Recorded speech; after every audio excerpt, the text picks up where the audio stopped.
Et bonjour tout le monde et bienvenue dans cette nouvelle vidéo, session découverte, introduction, présentation de films découverts ou redécouverts récemment. J'en ai pas mal, hein, j'en ai 1, 2, 3, 4, 5, 6, 7 films.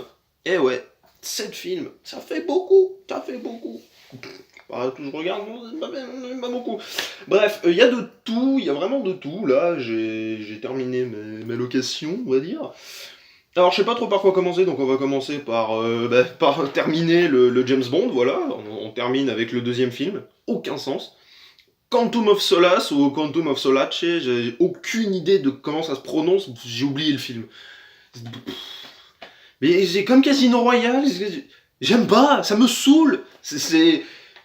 Alors, avant de. C'est comment il s'appelle ce réal déjà? C'est Mark Forster, je crois. C'est ça, qui a réalisé World War Z. Après, voilà.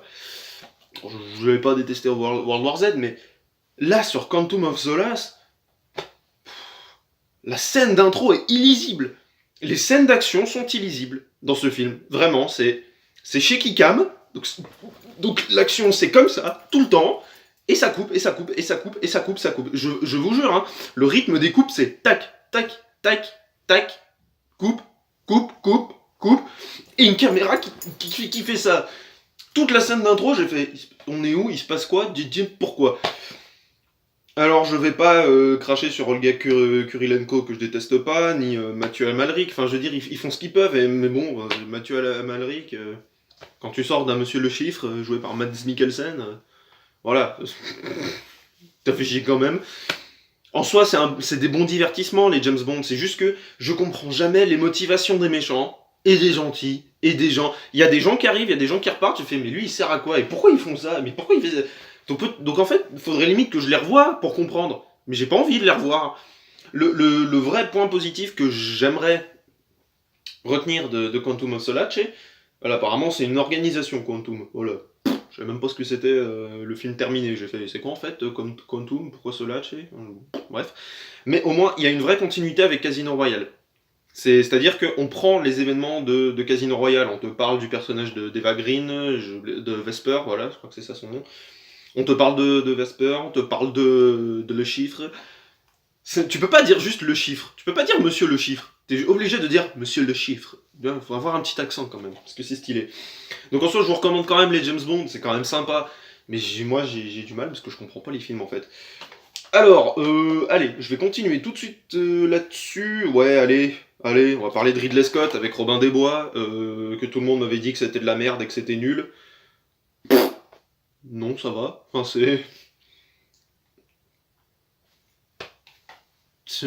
ça passe, ça va.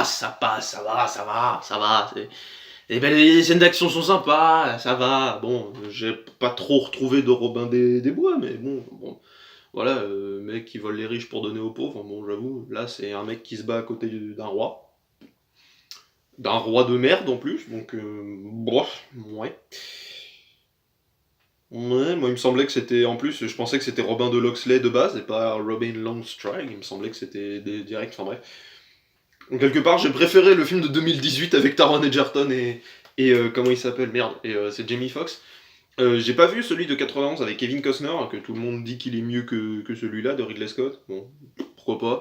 Mais bon, tu rigoles un peu, ça va, c'est pas le pire film qu'ait fait Ridley Scott non plus. C'est tout ce qu'elle est le pire film de Ridley Scott. Alors, je sais pas trop, allez, je vais aller sur de la légèreté un peu, je vous présente deux films d'affilée, deux films de super-héros, blockbuster un petit peu nunuche, mais bon, c'est rigolo, je les aime bien quand même, les 4 Fantastiques, et 4 Fantastiques et le Surfeur d'Argent. Tous deux réalisés par Team Story, qui vient nous raconter une belle histoire. Super van. C'est couillon, mais j'aime bien. C'est rigolo. Je comprends que les gens puissent être déçus, parce que quand vous voyez la torche humaine qui découpe ses pouvoirs dans le premier film, je veux dire, imaginez, vous avez vécu un accident, enfin, vous avez été irradié, vous êtes pris des radiations alors que vous étiez dans l'espace, donc ça peut vous faire flipper. Vous allez faire du ski avec une nana, parce qu'il est comme ça, il est un peu playboy, il aime bien, il aime séduire, pourquoi pas. Et Et là, vous vous réveillez, enfin, vous êtes en flamme, pendant que vous prenez feu, c'est-à-dire vous prenez feu de l'intérieur, l'autre il atterrit dans une glace, donc il est dans une espèce de sauna en fait, voilà, il a transformé la neige en sauna, la meuf arrive et elle fait « Oh ça va, tu viens ?» Oui, t'es sûr que c'est comme ça que tu réagis? Je suis pas sûr moi, je suis pas sûr. Donc il est là. Bon, après le truc c'est que j'ai pas lu beaucoup de comics, mais le peu de comics que j'ai lu, des 4 Fantastiques, j'ai retrouvé vraiment les personnages que je connais. C'est-à-dire bah, le Reed Richards qui est complètement coincé. T'as la fille quand même qui est super jolie, elle lui envoie tous les signes et lui il fait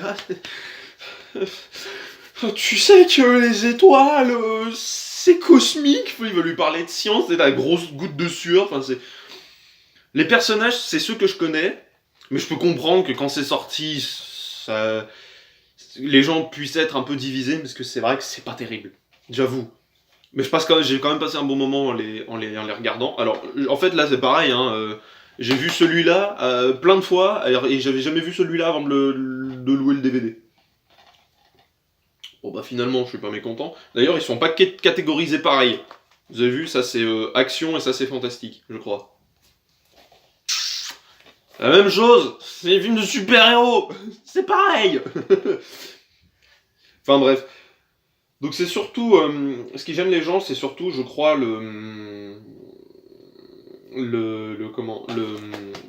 l'adaptation des personnages, et je peux comprendre parce que vraiment, enfin, ils utilisent mais un quart de leur pouvoir dans les deux films. Hein. Ils utilisent rien du tout.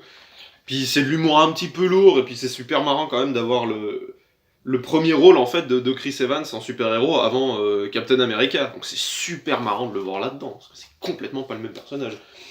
Mais c'est rigolo, et je vous le conseille quand même bien. Avant de passer aux 3 derniers films, là je vous dis, le dernier, je vais m'étendre dessus. Alors maintenant, je vais parler d'un film qui est dans cette liste. Into the Wild de Sean Penn, que j'ai découvert récemment. Ouais, c'est pas mal, c'est vraiment pas mal. Est-ce que c'est un film vraiment à voir avant de mourir? J'avoue, je sais pas. C'est un biopic, c'est l'histoire d'un mec qui a vraiment existé. C'est quoi? C'est Christophe McCandless, voilà, c'est ça. Complètement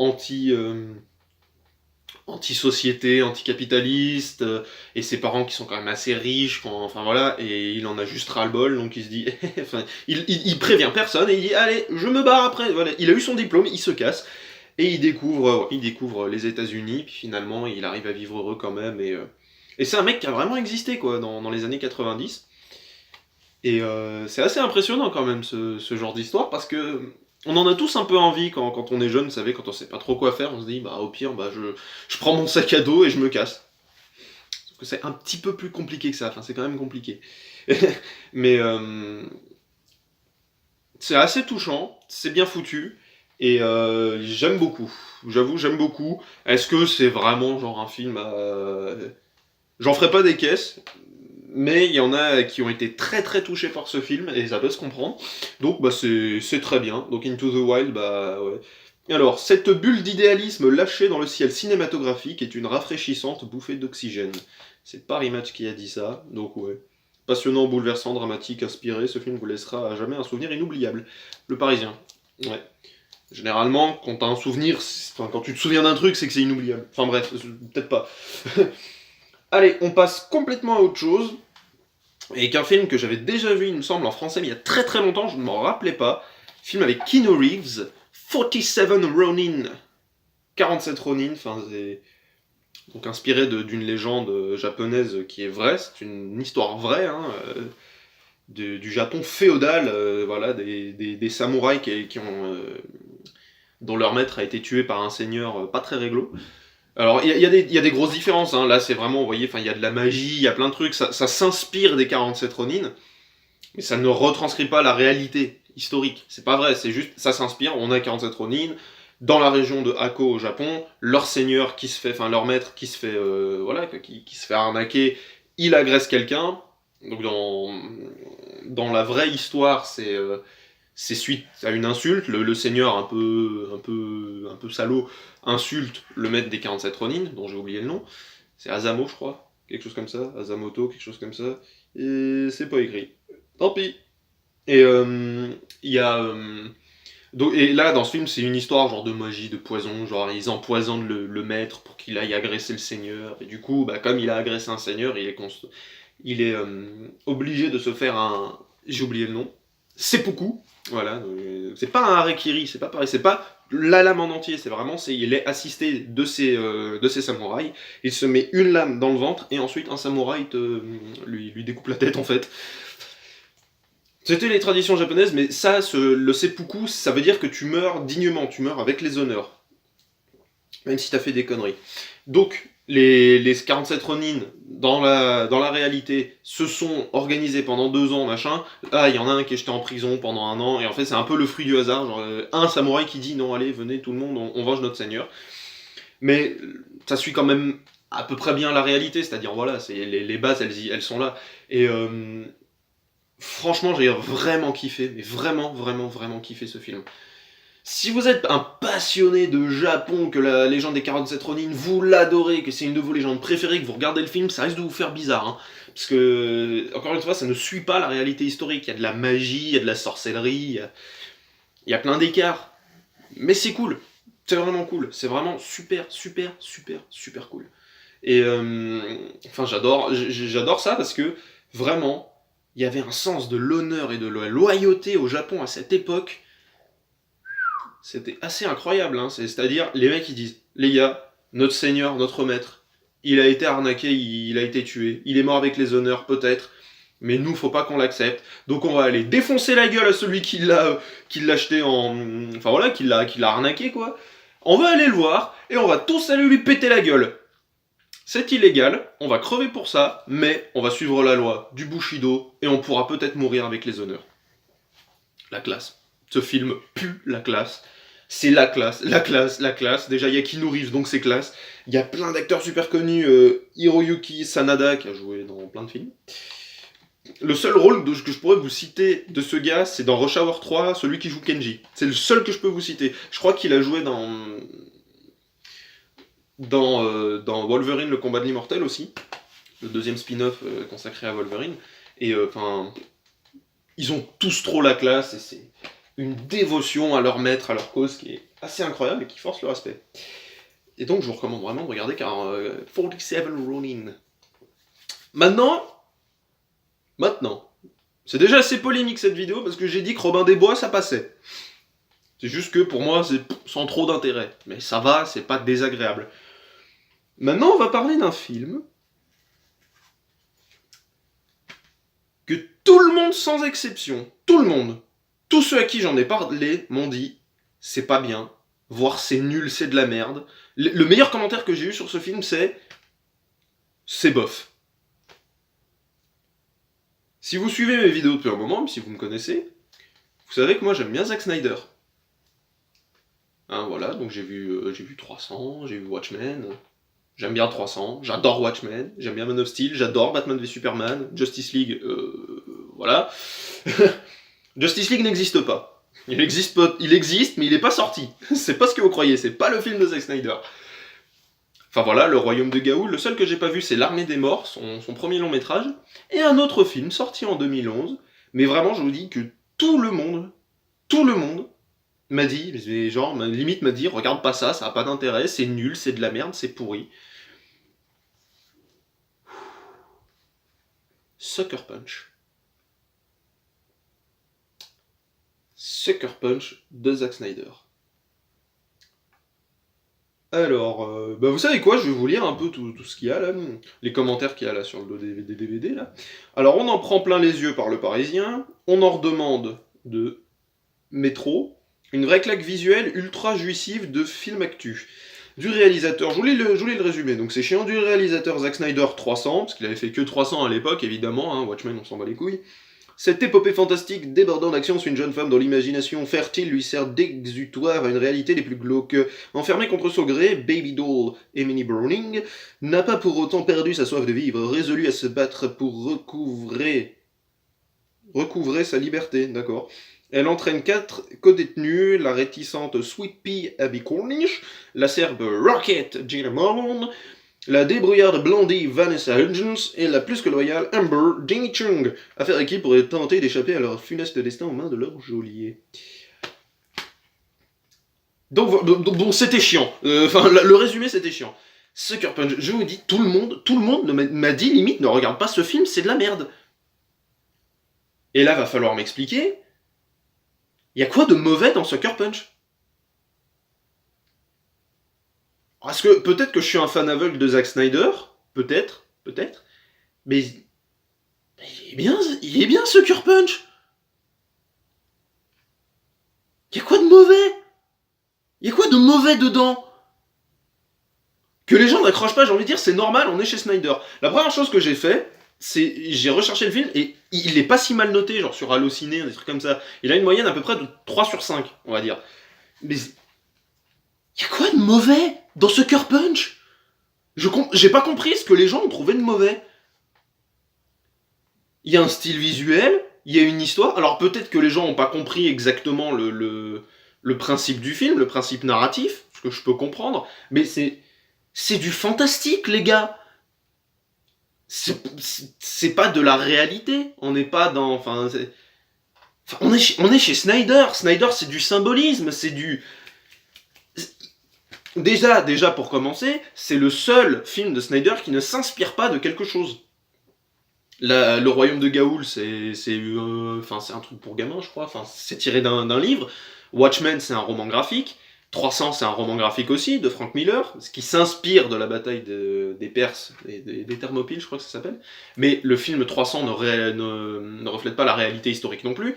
Man of Steel et Batman v Superman, c'est du DC Comics, pareil pour Justice League. Enfin, Sucker Punch, c'est le seul qui ne s'inspire pas de quelque chose.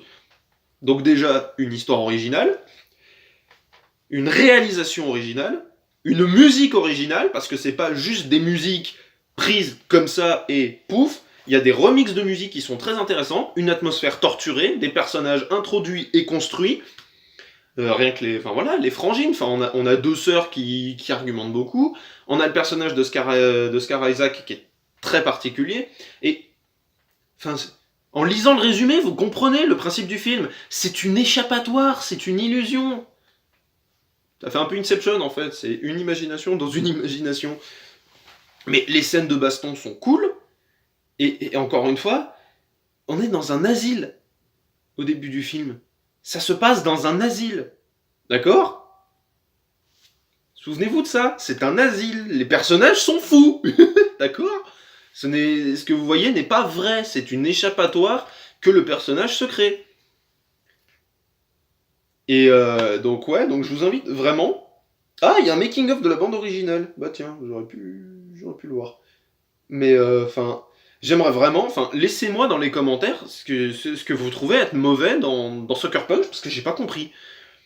J'ai pas compris. Les acteurs sont bons, l'histoire est originale, la réalisation est cool, la musique est sympa, et j'ai un pote qui me dit, bah ça en fait pas un bon film. Pardon? Alors ça c'est génial, ça c'est génial, ça c'est génial, ça c'est génial. Oh non, ça suffit pas. Que l'histoire passionne pas, je peux comprendre.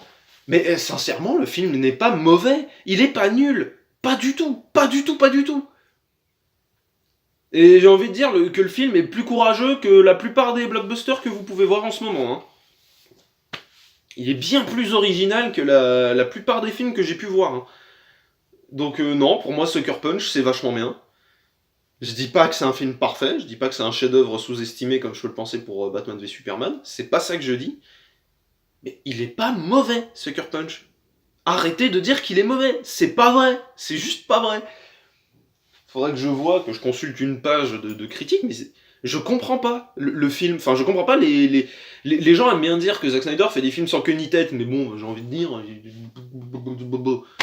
Il y a des gens qui disent 300 ça a ni queue ni tête.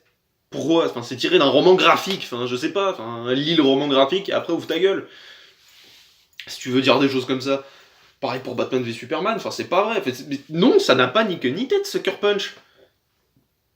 Les persos sont assez attachants. L'histoire est très particulière et très torturée. La musique va avec ça, parce que c'est des. Je pense qu'il y a des musiques composées spécialement pour le film, et il y a des remixes par exemple de Sweet Dreams Are Made of This, de Eurythmics.